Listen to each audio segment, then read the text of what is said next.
हाँ जी, तो देखिए ये जो central silk board ministry of textiles की जॉब है, इसकी जो साइट है ये ओनली लैंडस्केप मोड में खुलेगी। यानी कि आप अपने फ़ोन में ये चीज़ एक्टिवेट करिए और अपने फ़ोन को टिल्ट कर दीजिए, तो ये साइट आपकी आ जाएगी।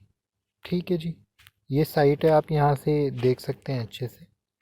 और यहाँ पे आपको क्लिक करना है फॉर न्यू रजिस्ट्रेशन, और जैसे ही आप क्लिक करेंगे तो यहाँ पे आपके बेसिक इन्फो के लिए एक पेज खुल जाएगा। इसे फिल करके, जैसे यहाँ पे आपका नाम, दोबारा से नाम, फिर मिडिल नेम और लास्ट नेम और दोबारा से लास्ट नेम, और यहाँ अपने आपका ऑटोमेटिक फुल नेम लिखा आ जाएगा। मोबाइल नंबर 2 बार आपको डालना पड़ेगा। एक अल्टरनेटिव मोबाइल नंबर भी आपकी मर्ज़ी है डालिए या नहीं। Email ID, confirm email ID और फिर सिक्योरिटी कोड, और सेव एंड नेक्स्ट कर दीजिएगा। ठीक है जी।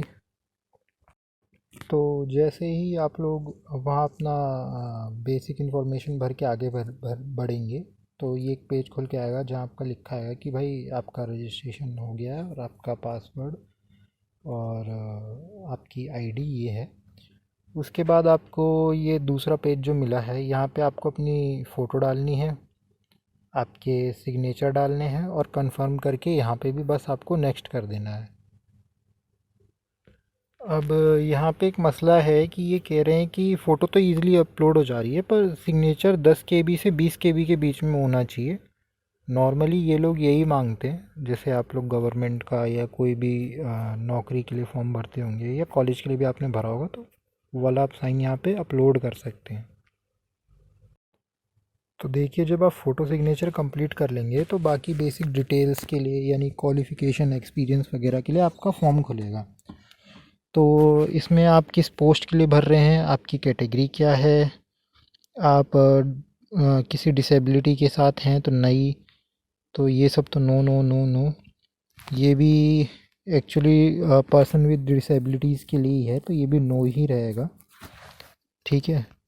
हाँ जी, ये मतलब जो आपका यहाँ पे रिलीजन भर जाएगा कि आप किस रिलीजन को मानते हैं, मतलब बुद्धिस्ट, क्रिश्चियन, हिंदू, मुस्लिम, जैन, सिख क्या हैं आप। और रिलीजियस माइनॉरिटी में आते हैं तो नहीं। आपको डिवोर्स के बाद आप रिलैक्सेशन चाह रहे हैं, नहीं। आप रिलैक्सेशन चाह रहे हैं डिपार्टमेंटल कैंडिडेट या सेंट्रल गवर्नमेंट के कैंडिडेट हैं तो नहीं। ठीक है। Are you claiming relaxation as farm worker in central silk board, तो नहीं। आप एक्स सर्विसमैन हैं तो नहीं। और डिफेंस सर्विस पर्सनल से हैं तो नहीं। एक्स सर्विसमैन तो नहीं। अगर आप स्पोर्ट्स पर्सन हैं तो येस, वरना नहीं। नेशनलिटी तो आपकी इंडियन है ही।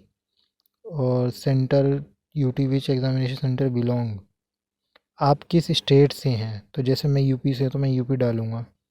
ठीक है। यहाँ पे आप सेंटर ऑफ एग्जामिनेशन सेलेक्ट कर सकते हैं। यहाँ आपकी डेट ऑफ बर्थ, यहाँ आपकी एज आ जाएगी अपने आप ही। ये जेंडर आपका क्या है, मेरा मेल है। और यू हैव ट्विन ब्रदर और सिस्टर, तो नहीं। जेंडर ऑफ द ट्विन, ठीक है। Name of the twin, marital status unmarried. ठीक है। यहाँ आपका पापा का नाम, मम्मी का नाम, आपका एड्रेस, आप किस डिस्ट्रिक्ट, स्टेट, पिन कोड। और जैसे मेरा तो एक ही है, तो सेम एज़ परमानेंट एड्रेस। ठीक है। और जिन जीएसटी इनवाइसिंग के लिए आप एड्रेस को सिलेक्ट कर दीजिएगा, यस कर दीजिएगा इसे। ठीक है, परमानेंट एड्रेस पे।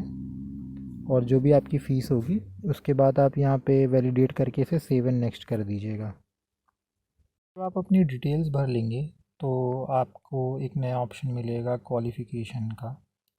ठीक है। इसमें आप अपना matric, diploma, graduation, post graduation जो भी आपने किया है वो यहाँ भरना होगा। बाकी क्या कहता है, ये पूछ रहा है कि जो 35 वर्ड पर मिनट आपको टाइप करने हैं हिंदी या इंग्लिश टाइपिंग में, वो आप कर सकते हैं या नहीं, तो यस करना होगा इस पर। ठीक है। पहले आपका कोई वर्क एक्सपीरियंस है तो यस और नो, अगर नहीं है तो नो, है तो यस। और कोई क्रिमिनल केस पेंडिंग है तो यस उसकी डिटेल, और नहीं है तो नहीं। और किसी कन्विक्टेड, मतलब किसी केस में आप, क्रिमिनल केस में आप पकड़े तो नहीं गए हैं, मतलब ऐसा कुछ। तो बाकी लैंग्वेज नोन में वही आपका हिंदी, इंग्लिश और जो भी आपका होगा, मतलब एक भोजपुरी भी डाल सकते हैं आप वैसे, पर वो क्या है कि राइट नहीं होती, तो इसलिए हिंदी इंग्लिश ही डाल के वैलिडेट कर दीजिएगा। ठीक है जी। तो जब आप सारा प्रोसेस कंप्लीट कर लेंगे अपने एजुकेशन डिटेल का, तो आपका फॉर्म खुल के आ जाएगा रिक्रूटमेंट का, जो आपने भरा है। आप इसे प्रीव्यू करके ओके कर दीजिएगा। एक बार सारी डिटेल्स पढ़ के अपनी, मेरा आ गया है। ठीक है। नीचे आपको एक डिक्लेरेशन आएगी, इस पे आई एग्री कर दीजिएगा एंड बस कंप्लीट रजिस्ट्रेशन का बटन टच कर दीजिएगा। एक ऐसा आपको मैसेज आएगा कि कंप्लीट हो गया, इसके बाद आप कुछ भी चेंज नहीं कर सकते। तो इसको भी ओके कर दीजिएगा, कंटिन्यू कर दीजिएगा और आपका ये कंप्लीट हो जाएगा। अब आपका ये कंप्लीट होने के बाद आपसे लेफ़्ट थंब इम्प्रेशन और हैंड रिटन डिक्लेरेशन मांगा जाएगा, ये भी आपको अपलोड करना पड़ेगा। ये करके फिर वही सिक्योरिटी कोड आपका डाल के सेव एंड नेक्स्ट करना है आपको। तो जब आप अपना हैंड रिटन और ये लेफ़्ट थंब इम्प्रेशन डाल देंगे, तो आपका फॉर्म कंप्लीट होके आ जाएगा। और फिर आप इसको प्रिंट भी कर सकते हैं या सेव भी कर सकते हैं और आपका फॉर्म यहाँ पे कंप्लीट हो जाएगा।